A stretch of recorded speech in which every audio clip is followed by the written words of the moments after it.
The streak is over. Raptors finally snapped that 5-game losing streak. They get a win against the Bulls. Welcome to the Raptors NBA podcast. That's right. The streak is over. The Raptors only 2 wins away from getting that free dinner from Darko. Alex, what are your thoughts on the Raptors win over the Bulls? I think more than anything, it feels like the Bulls don't really know what's going on with their team. Um, like obviously DeMar keeps going off for 25. From he went 8 for 17 from the field, 0 for 5 from three, which is the one thing I noticed about DeMar's game last night. And then I don't know, man. I just don't know where this team goes because I'm not happy with this win. I think like once the Raptors started, once they lost quickly, once they lost Barrett, it feels like, right now we're 17-30 and we don't really have a path forward. Like, I don't know what our path is, Path is you know? backwards. So Turn yeah, around. I'm like, okay, whatever. We beat the Bulls, a team that has no idea what they're doing either. They have some trade pieces that they'll probably blow up the team, but I don't know. I don't think anybody played that well last night, except for the guy who you're about to mention. What do you think? Speaking of how you're not that excited about the game, league pass rankings. If you're not a fan of the Bulls or Raptors, is there any chance in hell you're watching that Raptors Bulls game last night? 0% chance. If you're not a fan, like the only people who you would actually be paying attention to is like Scotty Barnes, and potentially some trade pieces. If you're a fan of another team and there's a bunch of rumors swirling that somebody from the Bulls might get traded to you, maybe you're watching. But other than that, I really don't think so. Like these two teams are not fun to watch right now. The Bulls are 22-26, the Raptors are 17-30. It seems like there's no hope for either of these two teams, at least for this season. But no, I would not be excited to answer your question. No, no. But if you did tune in, you would be pleasantly surprised because I swore he retired years ago, but I don't know if it was a mirage, but Jordan going off in Chicago, like, oh no, wait, that wasn't Michael Jordan. That was Jordan Wara popping off, banging threes, going to the rack hard, trying to dunk on guys. Uh, do we have something here in this, what I thought was a throw in the trade? He looks like a real player. He looks like he's really aggressive. Um, 25. He's listed at 6'8". I don't think he's 6'8". You know what I think of these height listings? I think he's a Oh, bit shorter. Sorry? they're all lies. They're all lies. But this season, 6.3 points a game, 2 rebounds, 1 assist, 45.9% from the field. I don't know. The guy's a good player. Like he's getting some burn. Feels like with Emmanuel quickly out, with RJ Barrett out, he has a little bit of time to shine and he's playing pretty well. He had 17 last night, had 24 against Atlanta on Sunday. So he's good. Like I think, getting rid of but again, I'm just not sure where we're going with this team because if we have a young guy that's going off, we already have Emmanuel quickly, we have RJ Barrett, Scotty Barnes. It feels like again, everything is kind of throwing shit at the wall. So just because he has a good game doesn't mean that we should be too excited about what's happening with this team overall. Like what I don't know, what are your thoughts? Aren't we just looking for bright spots, like things that could be part of the future? Like maybe he is a complimentary shooter that works on a team in a couple years. Like since the trade, he's shooting 30, sorry, he's shooting 50% from three. That's pretty good. That is what this team needs. That is what we hoped Grady Dick would be. So maybe this is the shooter we need. Maybe he was just buried on a deep Indiana team, didn't really get the chances. He's not that old. I think he was drafted in like 2020, so he's still fresh. 25. It's not that old. Yeah, Could be a drafted shooter. 2020. But like, Andy, is this what we've really come down to? Yes. We've Yeah. come down to just looking for these bright spots once in a blue moon with this team. Again, at the beginning of the season, we were excited. Then we dropped off the excitement pretty quickly. Got really excited again when RJ and Emmanuel quickly came into the mix. And now I feel like my excitement for the Raptors is again at an all-time low. Maybe not all time, but I'm saying for this season, it's at a low because we're talking about Jordan Nwora dropping 17 points last night against the Chicago Bulls. Is this really what we're leading with? Do you know what I'm saying? Michael Jordan Mora. That's what we're gonna call him. Yeah, that's what we're leading with. Okay. Since we're depressed on the Raptors, are we officially cheering for a tank? Is that where we're at? I think that has to be in the cards. Tanking would probably be the best solution right now, but we have to tank in a really smart way, I think. Um, in We had terms a of lot in terms of of rotations, in terms of how people are going to be used. I still think it kind of sucks with Scotty being as good as he is to tank with him on a team. But like last night, he didn't have the best shooting performance. He went 4 for 14, 0 from 3, only dropped 13 points. But I still think that every time a team starts tanking, that really throws off the talent on the squad. So again, we've talked about this before, but I think if we keep tanking like this, Scotty's not going to want to be in this situation. So that's the only thing I'm kind of worried about when it comes to tanking. Plus, I don't think he has the ability to actually tank. He's too much of a competitor, right? Same thing with RJ. Same thing with Emmanuel quickly, it seems like. Um, I don't know. What are your thoughts? I think we probably should, but the negative side of that is Scotty's not going to like it, and it's just going to be a horrendous season to continue watching. well, it's going to be horrendous no matter what. They're not making the playoffs. They're so far out. Right now they're the sixth worst team in the NBA, which means they keep their pick, the top six protected if the lottery goes right. Yeah, maybe a sneaky tank. Scotty Barnes can handle 1 year of tanking, can he not? He's not going to ask for a trade if the Raptors lose every game the rest of the year. The problem with this year's draft is it's not very deep. This year's draft kind of sucks. That's what they said about Giannis's draft. I know, but There's guys in every Giannis draft. came out of nowhere. Giannis was an That's anomaly. always an anomaly. You're an anomaly. Thank you. This Your shirt. sh- your, your shirt's an anomaly. Wow, did we just say the same thing? Yes. No, your shirt's an anomaly. My shirt's an anomaly. Giannis is an anomaly. Who else is an anomaly? Jokic. I kind of Anomaly. just like saying the word anomaly. Say it 3 times, 5 times. Anomaly, anomaly, anomaly, anomaly, anomaly. That was good. Can you say it? Say it twice. Anomaly, anomaly. Okay, I have a question for you. Yeah. From the Raptors, who are the pieces that are untouchable in your mind that you wouldn't trade for picks, for example? Because to Untouchable? me, there's only a handful. I was gonna say one, but I want to know what your opinion is. Who can the Raptors not trade? Well, logically, I don't believe in untouchables. Like if they offer Chet Holmgren for Scotty, I'd be like, yeah, I'll take it. Uh, I would not. okay, well, you're wrong. That's Chet because Chet is closer to being an all-star than Scotty is. I don't disagree. But I understand the game you're playing and who is what an untouchable is. So I'll say one. I think Scotty Barnes is the one. I think there are lots of guys that are equal or better than Quickly and RJ that you would take. What I do you think the think? only reason you're saying Chet is because you went to Gonzaga and you love Gonzaga. And he's going to win Rookie of the Year. Yeah, which we should have bet on, by the way. I did. Did I you should, bet on that? back in like May, I bet on it. So I remember you kept telling me to bet on it, and I didn't do. I didn't know you actually laid a bet down. I think I got 4.5 to 1 odds. How much you put down? Like 10,000, 20,000? Uh, a, a Uh, uh, uh, fraction of that. you're so brave. You're the Thank you. bravest guy I've ever met. Thank you. I do agree with you though. I don't know. Chet is definitely closer to being an all-star than Scotty is right now. So I do agree with that. Unfortunately, I don't want to agree with it, but I think you're spitting straight facts here. To me, the people that we can't trade are obviously Scotty Barnes, and I don't think the Raptors should trade RJ Barrett. Those are the only two. And the only reason I'm saying that is because he's Canadian, and I think it seems like he's starting to figure out what he's going to be on the Raptors. And I think he kind of fits in pretty well. So I don't know. Over the last few games, obviously we haven't seen that. He's been injured a little bit, but I think when he is on the floor, I love how, tenacious he is going to the rim.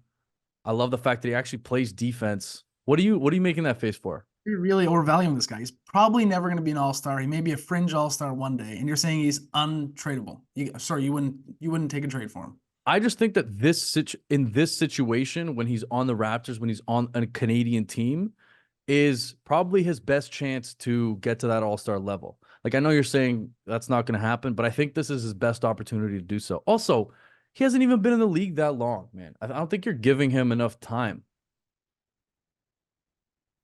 But if another young guy was offered for him, I'd take him.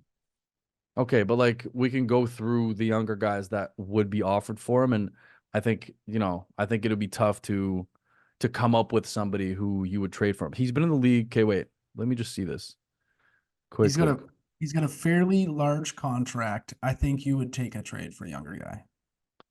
Like he's Younger. averaging, so this is his career, 2019, 2020, 14.3 points a game, decent rebound numbers. Then he went up to 17. Then he went up to 20 points per game at 21, 22, 19, 19, 18. He's back up to 21 points a game this season. It's like, I don't know, man. Is he a 27 and 5 guy? Like those are pretty good numbers. I guarantee you, I think RJ Barrett's going to be an all-star at some point in his career. Okay, Um, you're saying he's untouchable.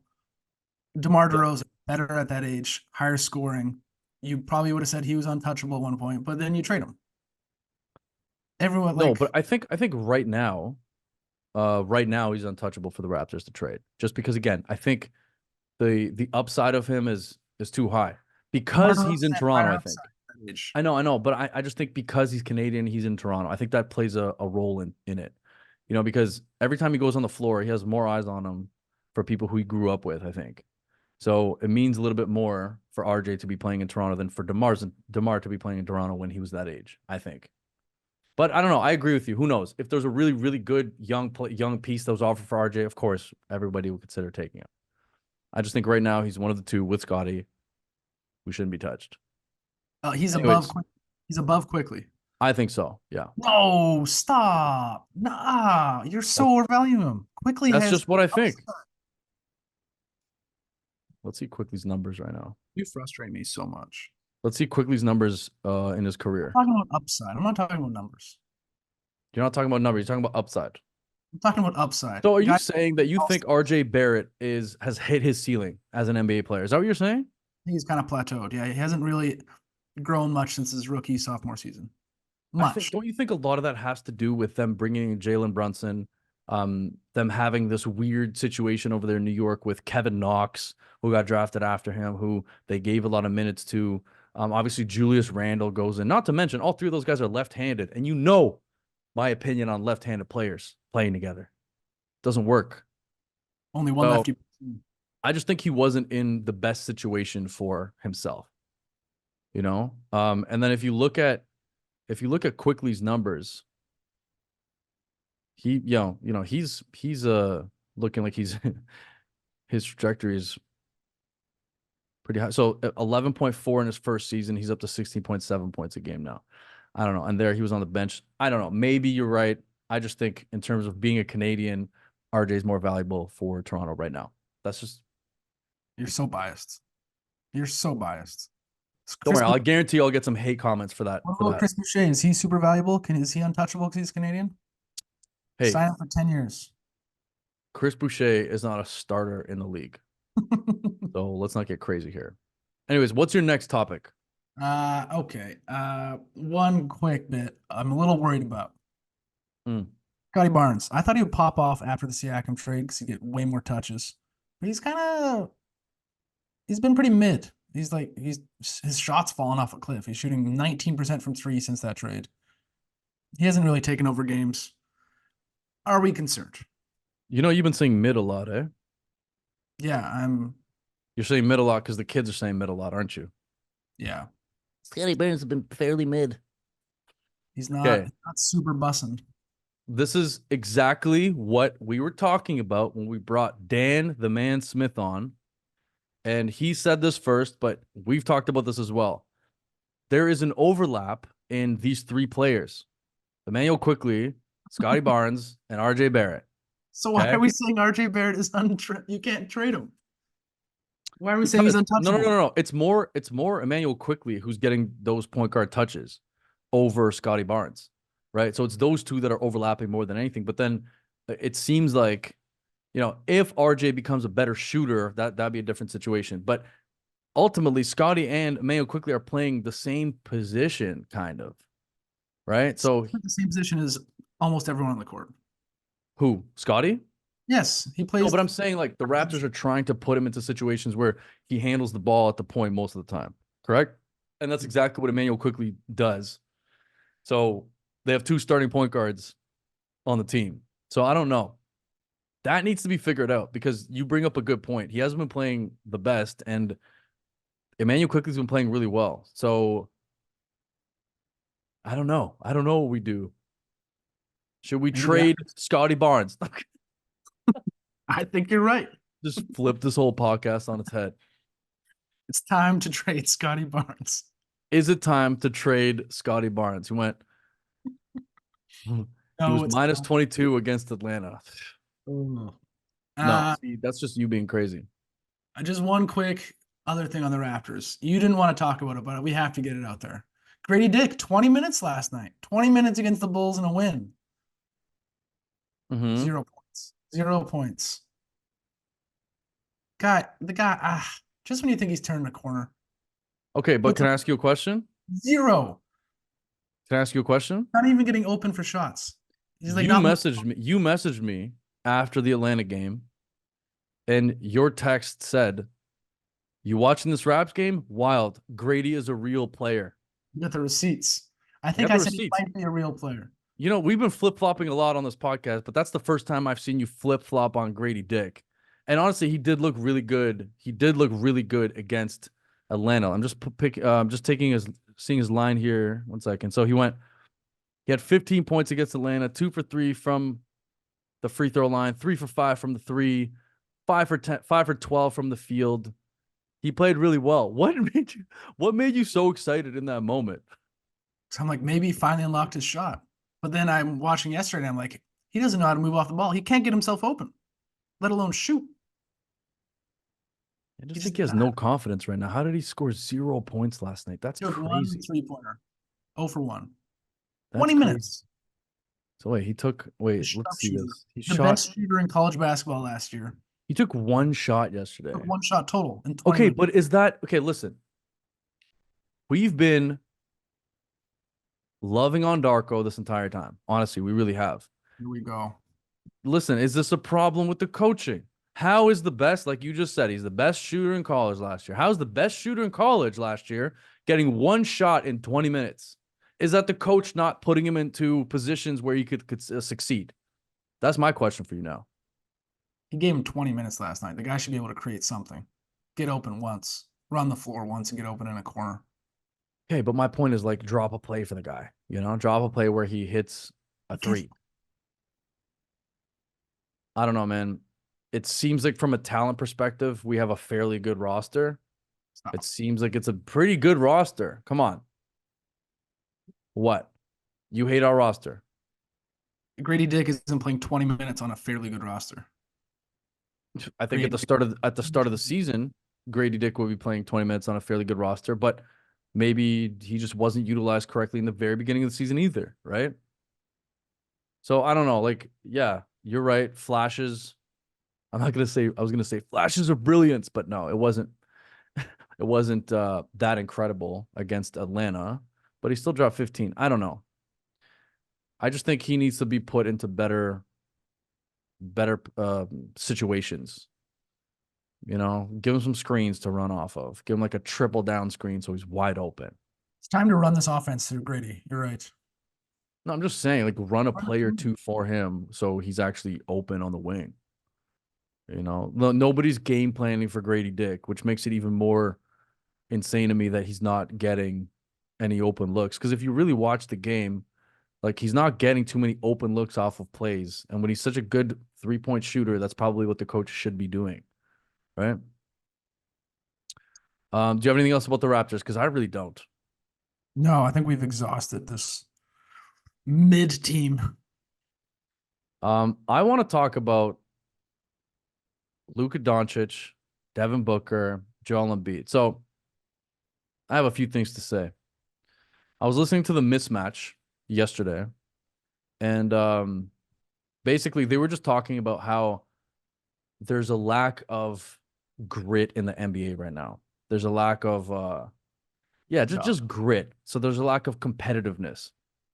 And it made me think like Luka putting up 73 points that game.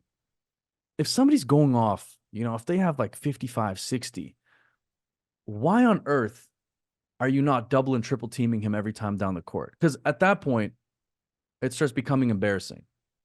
Do you know what I mean? Like when Kobe scored 81 points on the Raptors, he was getting double teamed and triple teamed and fouled, and he was still hitting everything. It was insane. It was an insane game from him. So I feel like Kobe's offense in that game when he hit 81 was way better than Luka's offense when he hit 73.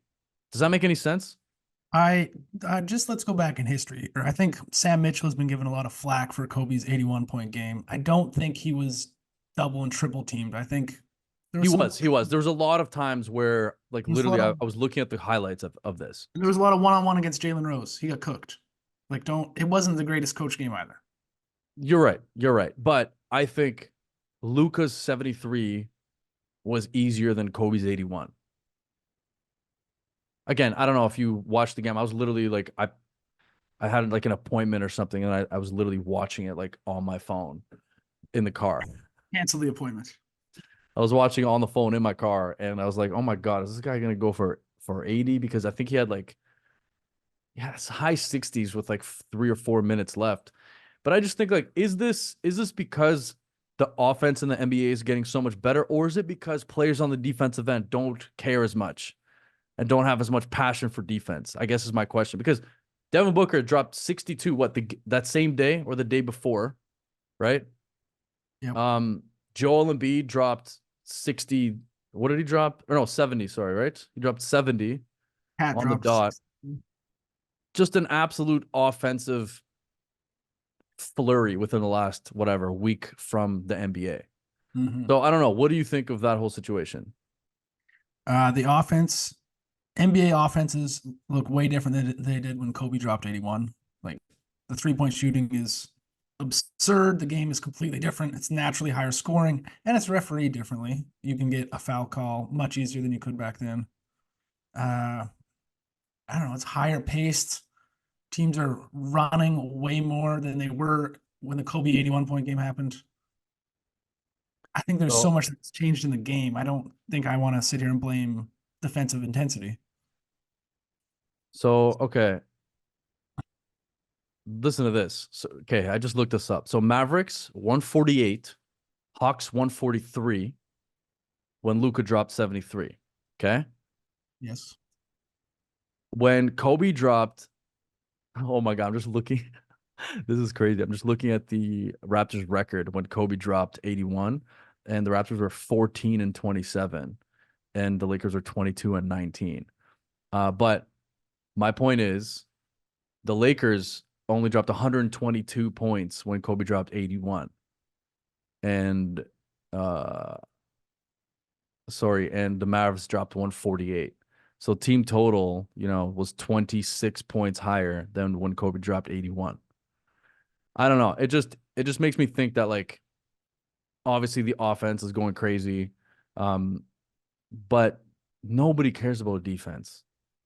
Like, why couldn't somebody come hack them? I'm not a proponent of hacking players, but I'm just saying like you're gonna let a guy go for 73 on you. Like as a coach, don't you double triple team him, get the ball out of his hands, like try to do your absolute best to do that. And I feel You're like a lot upset. of sorry, You're upset by this. You're frustrated by a guy with I'm 70. just yeah, I don't know. There's 3 guys in the last week that have gone for 73, 70, 62. Like, I mean, at which point is it not fun to watch this sort of scoring anymore because people are just getting baskets in whatever way they want and there's no defense. There, You know there me, man. I like playing is defense. I, defense. I like playing defense more than offense sometimes when I'm playing basketball. So to me, it's like, you know, There is defense. The game is completely different. Every team is like the Suns were in '06. Every team shoots more than any of those teams did back then. Like the pace is way higher. They're way more 3-pointers. Of course, there's going to be more offense. Of I'm course, just there's going to be saying, more fast break points. I'm just saying if Charles Oakley was on a team where somebody was going off for 70, there'd be a serious injury, you know? Charles Oakley would not be nearly as effective in today's NBA. he would probably come in and hack people. If he got any court time. I have a question for you. Yes. Who do you think was this? This is like there's no way you're gonna actually get this because there's no chance I would get this either. But who was the Raptors' high scorer in that game when Kobe dropped 81? This is the most out of left field answer. Oh, yeah, I'll tell you. Or no, okay. Do you want to guess? 3-point shooter? No. Hey, there was my guess. 06. Was it 06? 04? When was that? Uh, I think it was 06. Hold on. Yeah, 2006. January 22nd, 2006. Jorge Garbajosa. I don't know. Who No, is? Mike James. Oh, Mike James. He went for 25 that game. Is that funny? the most overlooked 25-point game. Mike James career stats: 9.9 points a game, 2.2 rebounds, 3.5 assists per game. Never forget Mike James' 25-point game. Never. I would never forget his game. If you look at, I want to see just Kobe's box score in this game here because like how many threes did he hit here? Anyways, whatever. We don't have to keep looking into this. Anyway, my point is just there's no defense. I just find it a little bit frustrating when guys are just going off for these insane numbers. I think people should have a bit of an old man. People should have a bit of pride in defense. That's all I'm saying. saying. How boring NBA offense was in the mid 2000s? Just in the mid 2000s, absolutely was not boring. It was amazing. Compared to now, very boring. Just like big guys who weren't athletic.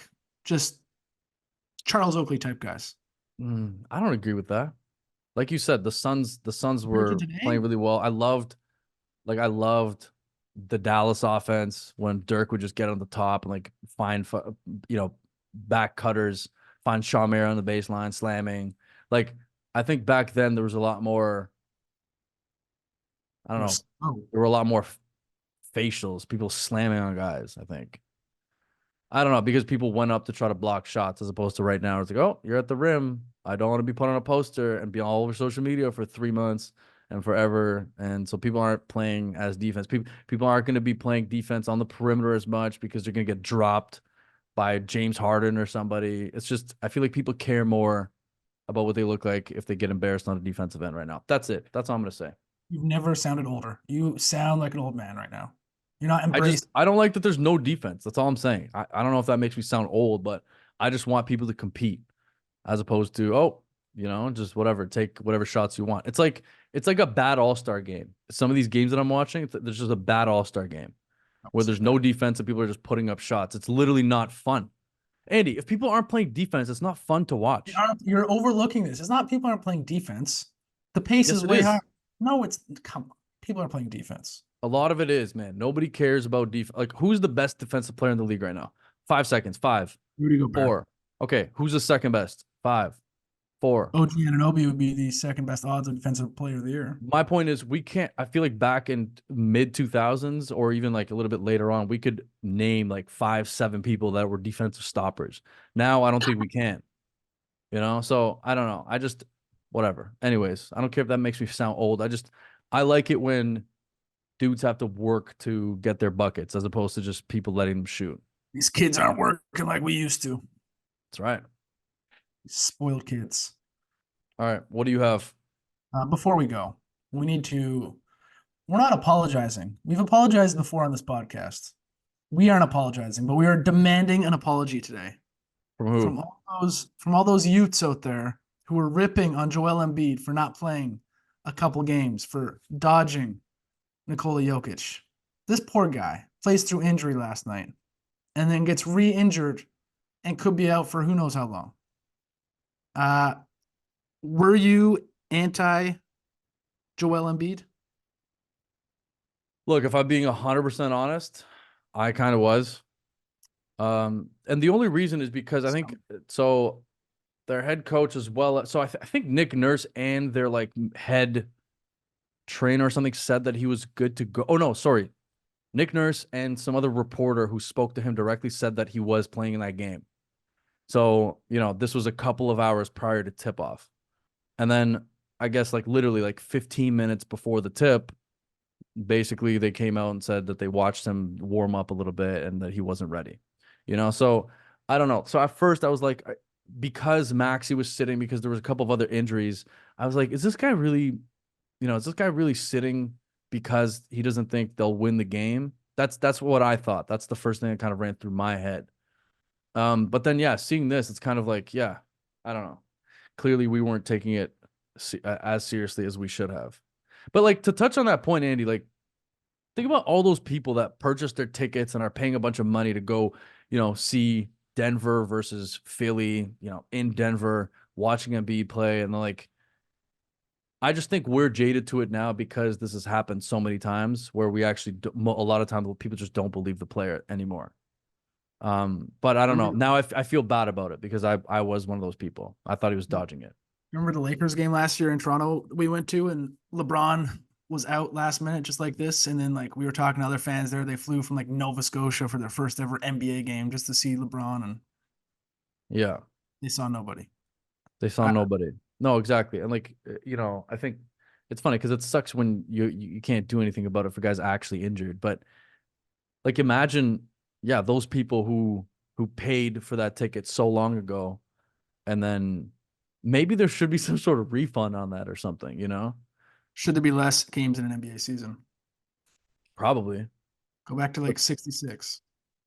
but like what I just said before, that's not really realistic. And I don't think bringing down the number of games is realistic either, unless they can make up the revenue in some sort of other way. No, you're right. But You're right. yeah, I don't know. I was kind of frustrated about it, but then seeing that kind of sucks. Is it bad Oh, as a Raptors fan that I kind of want to see Philly win the championship this year? Is that weird? I feel like yeah, Embiid gets so much yeah, slander. that is I weird. He's an all-time great player. He gets so much slander, kind of like Jokic did before he won a chip. No one really thinks he's one of the all-time greats. I think you think this way because like you would not be thinking this way if the Kawhi shot didn't happen. What are you Like if talking Philly beat us in the playoffs that time, about?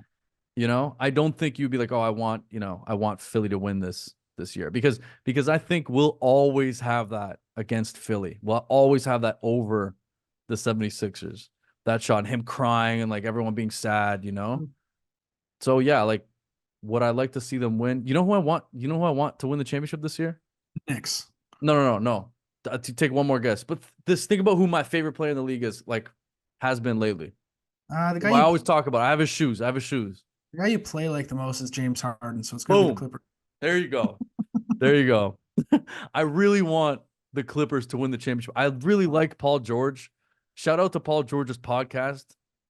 Amazing pod. Shout out to Kawhi Leonard. He's only missed like 5 or 6 games this year. So he's been playing Nice. every game. And then James Harden's been going off again, man. I love James Harden. Actually, let's see James Harden's stats this year, just quickly. Sorry. Are Of you all 20 teams to make the playoffs and they play in games, that will be the last team I would cheer for. That would be team number 20. really? Why do you hate them so much? Why do I hate them? Yeah. Because Kawhi spurned the Raptors. James Harden is not the most likable player. I don't know. I I'd rather see OKC win, the team who built a team and took advantage of them, But don't you led by think like okay, so let me push back on that a little bit. what? You say that you like Kawhi Leonard because he helped us win a chip, right? I don't want to see him win now though. But if you like the guy, then why are you so against him winning a championship? Do you think that and here just to push back, I'll give my point of view. James Harden would have already won the championship if the Golden State Warriors weren't exactly what they were. Like, do you realize he almost single-handedly beat that team for like 2 years in a row? Like, he was such a monster on the Rockets against that championship team. Like, he deserves a championship. I Every know year, people are saying he's not the most likable, but like he almost won the championship he almost beat Golden State. And a lot of people think that they would have probably won the championship if the Rockets won that series.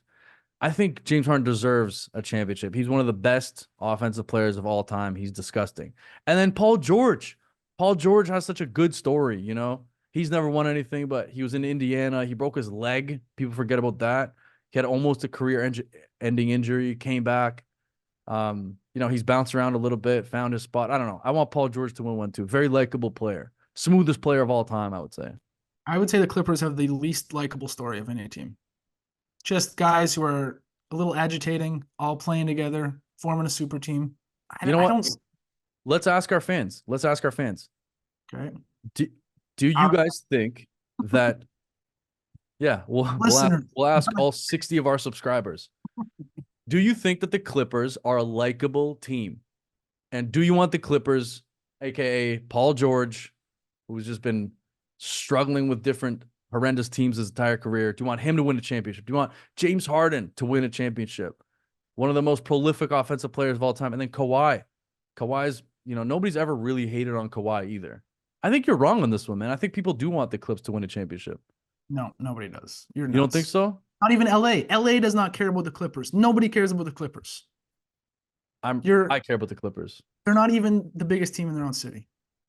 I'd rather Well, the Utah that's never Jazz. going to change. That's never going to change. But you can't tell me another team that's bigger than the Lakers anyway. So I think that that's a bad point that people make. I'd rather the Pelicans win. I'd rather the Sacramento Kings win. I'd rather the Atlanta Hawks win. I'd Why are rather you all such a these hater? Why are you such a hater? Why? because they're very unlikable. I'm a lover. You'd rather the Atlanta Hawks win the championship. I'm not a hater. I'm a lover of good, entertaining basketball with guys I can cheer for. They're one of the most entertaining teams in the league right now. Guys I can cheer for that are likable. I don't understand you sometimes. Like we've known each other for how long now? Like how long have we known each other? 10 years? Doesn't Steve Ballmer just wear on you? He's just so annoying after a while. I don't care about Steve Ballmer. I care about Paul George being the smoothest player in the league. I care about James Harden dropping guys. Do you realize James Harden has taken a back seat to both of these guys? He's averaging 17 points a game, 4.8 rebounds, 8.6 assists. Like James Harden's playing out of his mind right now in terms of like picking his spots. He's like so efficient. And Kawhi helped us win a championship. And Kawhi is just fun to watch. I don't know.